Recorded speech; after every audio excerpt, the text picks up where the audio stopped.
Testing of Hyundai HGN25 air circuit breaker. The basic settings will be set by the customer. For testing, we add a 220-volt AC power supply. First, we trip the breaker manually.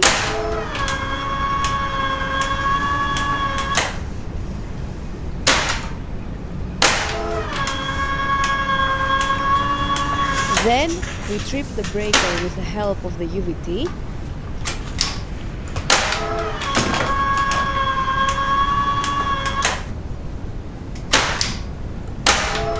Next, we perform a short time delay test, and the breaker trips almost instantly. Lastly, we perform a long time delay test.